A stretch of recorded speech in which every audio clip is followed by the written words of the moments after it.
Rusev Fuchika, Rusev Machka. Hello everyone, watch this review here where they look at Rusev from Mattel's WWE Elite Collection, Wave 34. Rusev is a wrestler who I have mixed feelings on. On one hand, he has an interesting physique. He's not like this just huge muscle-bound guy or just an overly thin guy. You know, he's got a mix of, body fat and muscle, which is always sort of neat to see. And he's pretty athletic, he's pretty cool, he can do a lot of stuff. On the other hand, all of his matches can be kind of boring, especially because they're squash matches, so... Which is the same problem I've had with a lot of guys who just do nothing but squash matches and then have, like, BS finishes just to avoid saying that they've been, pinned or submitted. But, when I saw the figure, definitely had to have it. Saw it, quite a while ago. I'm trying to remember, it was just images online or something. It wasn't a character I thought I'd be picking up either, because I'm pretty selective when it comes to picking up WWE characters at this point, so... But it was a buy one, get one free, or no, it was a 2 for $25, which is a pretty good deal. I mean, I'm not used to Toys R Us having, sort of better deals when it comes to anything these days, but... I also managed to pick up Paige, but unfortunately her arm is kind of gimped. If you notice the left arm, it's twisted right here at the elbow, and also the shoulder, so I'm going to probably just keep her in box. And then, maybe return this copy when the store gets a better copy in. Paige is another character who I didn't know what to think of at first, but she's actually the one who got me into watching NXT, which I like more than the main brand at this point. Although in the beginning, really hated Paige. But she grows on you over time. At any rate, the other figures in this wave, I guess, include a Hulk Hogan, which I didn't even know was going to be in this wave for some reason. Did not see him. I saw pretty much everybody else, even Doink the Clown, who I was tempted to pick up.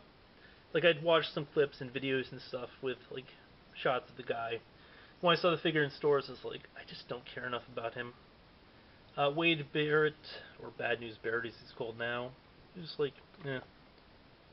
And of course, I will never own a John Cena figure. I really hate that guy. But yeah, hold on a second until I get Rusev out of box. The one thing I'm going to say right off the bat, I guess it's because they sort of designed these figures a while ago. He wasn't U.S. champion at that point, but given that the U.S. belt is just a pre-sculpted like add-in, I'm not sure why they wouldn't also just toss the U.S. belt in there. But they do have his whatchamacallit star. I forget what that award was called that he was supposedly awarded by the Russians, and he's got a sort of kick-ass stand, so it's still pretty cool. But hold on a second until I get him out of box. And here we have Rusev out of box.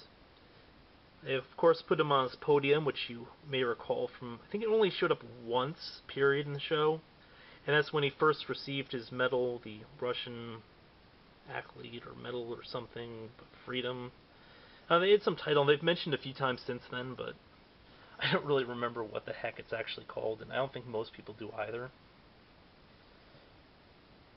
Now, for those of you who don't follow wrestling, Rusev is the current America Sucks guy.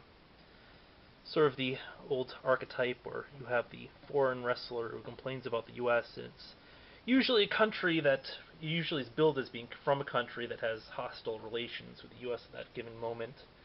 Sort of like the Iron Sheik, who was billed as being, was from Iran or someplace in the Middle East. That guy was really good, though. Pretty cool wrestler, awesome promos, just legitimately all-around cool guy. Of course, since then, most of them have kind of fizzled. I mean, they had Vladimir Kozlov for a few years. I think he did the same thing at times, but I don't know. Just very few people sort of stand out. But Rusev is a guy that they're currently giving a push of sorts to, but it's not like a really huge push. It's like a sort of mid-card push where, yeah, he's beating up a lot of guys, but they aren't like really main eventers. They're more just like mid-card or supporting guys. I mean, some of them are, in fact, ex-WWE champs, including John Cena at this point. But, at the time of filming, this is WrestleMania is 3 nights away at this point. I imagine that Rusev will probably suffer his first loss at the hands of John Cena. I can't see them putting it off that much longer, especially because it's WrestleMania time. I knew John Cena wouldn't beat him the first time around because, they aren't going to have Rusev suffer his first loss outside of WrestleMania, especially not to, John Cena or what have you. But and I always sort of figured that Rusev was sort of being saved for like Roman Reigns to beat and to be used as part of Roman Reigns' push for the main title. But then, Reigns was just pushed to the main event without any of that going on. I know that Reigns supposedly beat him back when Rusev was actually when both people were on NXT at that point. So, but yeah, decent all-around looking figure. He has 2 open hands, which I guess is cool for applying the accolade or what have you to Rusev's finisher. I'm not sure if you can really pose him into a really good accolade. I don't know, maybe you can sort of get it. The problem is, like, even with Rusev's muscles, they're sort of like too thick, and then of course with the double pins there at the elbows to really get a lot of forward motion stuff, so it's sort of hard to do that pose, but I'm sure with a little trouble I might be able to get it. Of course it'd have to be on a smaller character, because I don't think his arms can spread far enough out for a larger one. To give you some idea of scale, I'm going to bring in the Defining Moments Hulk Hogan, who I might use as just the sort of standard going forward for demonstrating height. As you'll notice, Rusev is a bit shorter. I thought Rusev would be even shorter than that, because I don't recall him being that tall in the show, so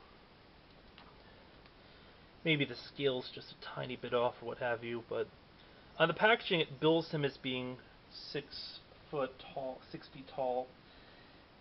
I can't remember if Hulk Hogan's supposed to be 6'5" or 6'6", but I know Hogan's supposedly like one of the taller guys too, so something to think about.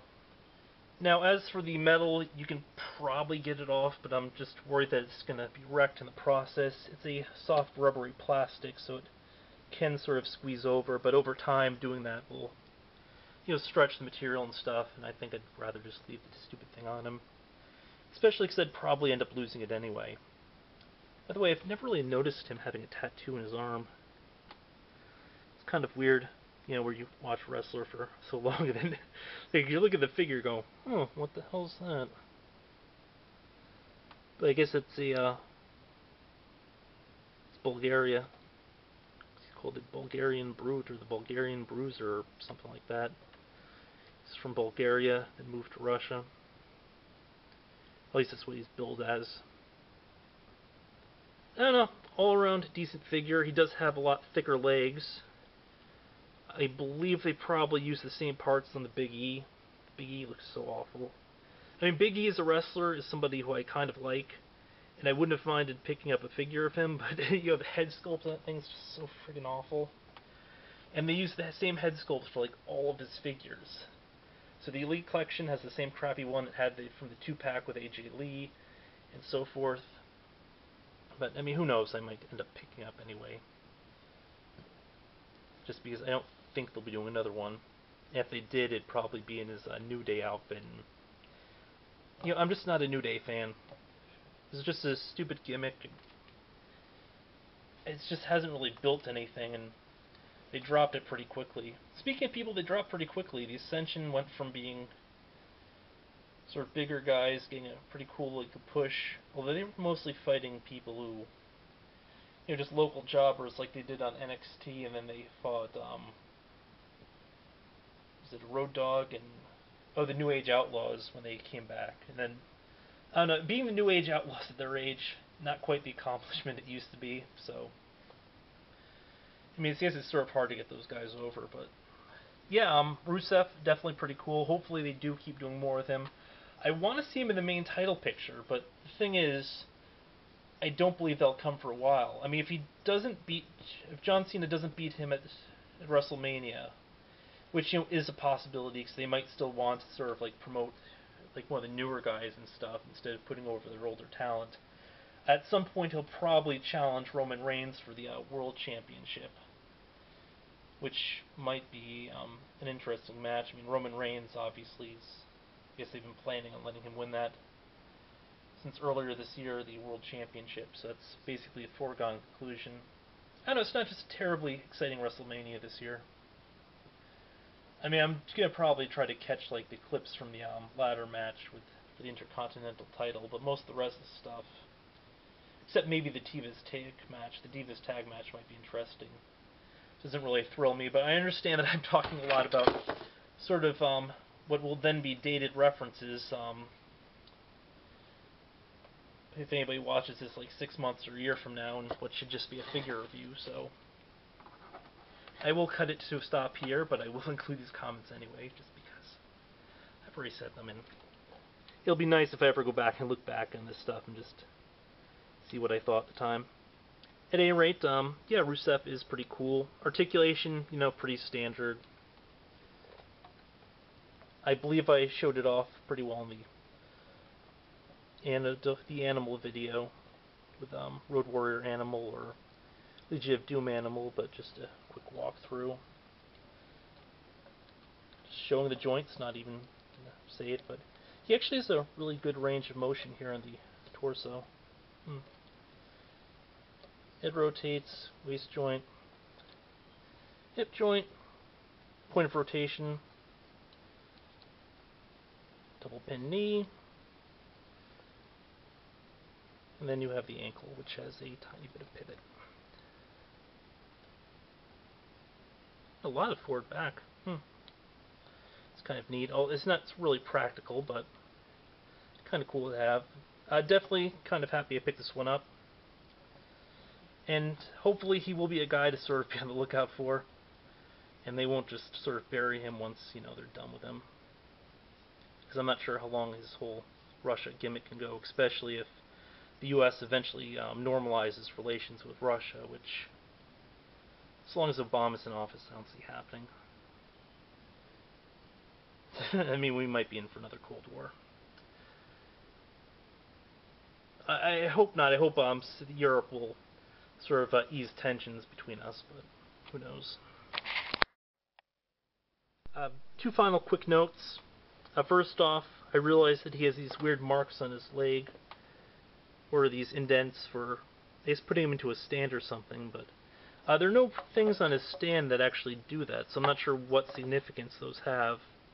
I can't recall seeing them in the other figures. The second thing is you might want to just try to look at the stand from the side of the package, because mine is scuffed.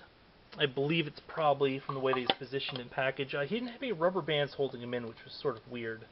Although I'm not sure if that's true, going to be true with all of them, or if that's just a production error of mine, but it probably was just his heel scraping against the package. Thankfully, no damage to the figure itself.